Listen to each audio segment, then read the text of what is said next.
Newsday continues here, 4.2 billion pesos.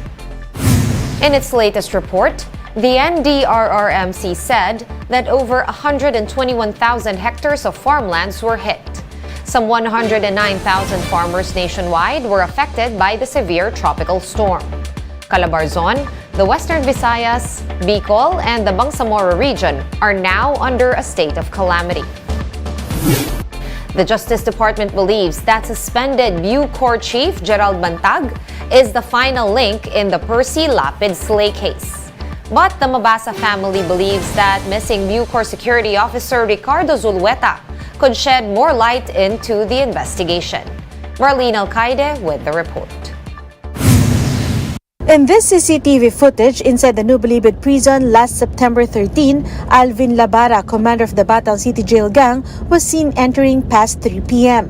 He entered the inner control gate where it is said that he spoke with BuCor Deputy Security Officer Ricardo Zulueta. This is part of the CCTV footage that the NBI is reviewing. Looking at the CCTV footages, pwede rin natin masabi na without a doubt. Caster Percy Lapid. The sworn affidavits of those who confessed to be involved in the crime became Mabasa pointed out that Zulueta was the missing link. This as no witness said that Bantag directly ordered them to kill Lapid. It is worth noting that Bantag and Zulueta have shared controversial cases in the past. The two were both charged with multiple homicide for the deaths of 10 inmates in a grenade explosion at the Parañaque City Jail in 2016. Both were later acquitted by the courts for lack of evidence. But speaking on 1PH sa Totoo Lang, Mabasa also said that they aren't ruling out a bigger mastermind behind the killing of his brother. Yung possibility na hindi po natitigil kay Director Bantag yung mastermind. Yung posibilidad na merong iba pang mastermind is so big. Some are floating the name of former President Rodrigo Duterte, given that he assigned Bantag as BuCor chief back in 2019. The Justice Secretary, however, dismissed the speculations, saying that this must be backed by evidence. Malayo. Hindi Iba to We're talking about following the money and following the conversations. Wala You're gonna bring it to that level. Politika na yan. For News 5, Marlene Alcaide, we are One News. Suspended BuCor Chief Gerald Bantag still has the support of the North despite the murder complaints filed against him. Jenny Dongon with the story. A day after authorities filed separate murder complaints against suspended Corrections Chief Gerald Bantag, a prayer rally was held in Cordillera to show support for their fellow Igorot.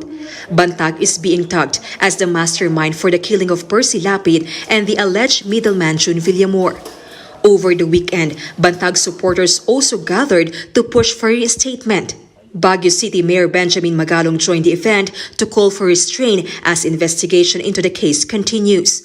He explains that Igorot families tend to be protective of their members. Alam mo, there's so much bitterness, so much anger, especially among the clan, especially also among the members of the community where they reside, the family reside. Kaya talagang they're invoking na talagang inosente yung kanilang kamag-anak o yung kaibigan nila. It's something very common among Kaigorotan, especially among members of the Ibaloy. Bantag's aunt Lola Ninita is dismayed over how the case is going. She insists that her nephew is innocent and is just being framed. Nung na lang kung kwan, nakakalap na silang kung ano-ano ang kwan, doon na sila nag-i-investigate. Hindi yun ang rason na sisirain ni Gerald ang kanyang pinaghirapang karir. Hindi yung sasabihin mo, pumatay ng tao. Madali ba lang yun? Ay, hindi Wala kaming record na namamatay tao. Meanwhile, Bantag's close friend lawyer Rocky Balisong said they will fight to prove his innocence. Hindi siya nag-iisa sa labang ito na maraming naniniwala sa kanya at kilala namin siya bilang isang tao na may integridad, very responsible na government official. Balisong added that Bantag is not hiding and that he is ready to narrate his side of the story. For some reason siguro, for security reasons. hindi siya muna nag-expose kasi alam natin na disarmahan siya eh. Tinanggalan siya ng security. He is concerned with his security and the security of his family. No? Kaya yung sinasabing lumutang, hindi ganun kadali. As the Lapid Slay case continues to unfold, supporters of the embattled ex-BuCor chief say that they will continue to support him throughout. For News 5, Jenny Dongon, we are One News. We will be back with more stories after this quick break. Keep it here on One News.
You're still watching One News Now. I'm Sean Yao. Social media is abuzz over a so-called walking lechon that is roaming freely in a town in Siargao. Photos of a pig resembling the Filipino holiday staple is spreading good vibes on social media. Jico Andanar, the photographer behind the circulating photos, said that he himself could not help but take a second look when he spotted the pig with golden brown skin. Netizens were quick to comment about how they are looking forward to having lechon this coming Christmas season. Let's now take a quick look at today's other top stories. Meralco will be raising power rates this month on the back of higher generation costs. Residential customers consuming 200 kilowatts per hour can expect a 17 peso increase in their power bills. Senate has started deliberations on the proposed 5.3 trillion peso national budget for 2023. The upper chamber hopes to pass a spending plan on the third and final reading by the end of this month. And the Philippine National Police will deploy tracker teams once the arrest warrant for suspended Corrections Chief Gerald Bantag is issued. The PNP is currently validating information on the whereabouts of Bantag and that of BuCor Director for Security and Operations, Ricardo Zulueta. For more updates, visit News 5, The Philippine Star, and Business World online. Visit our website, onenews.ph, for more in-depth analysis. You can also catch One News on Signal Play. Register for a free account at www.signalplay.com and stream One News Live anytime, anywhere. I am Sean Yao. We are One News.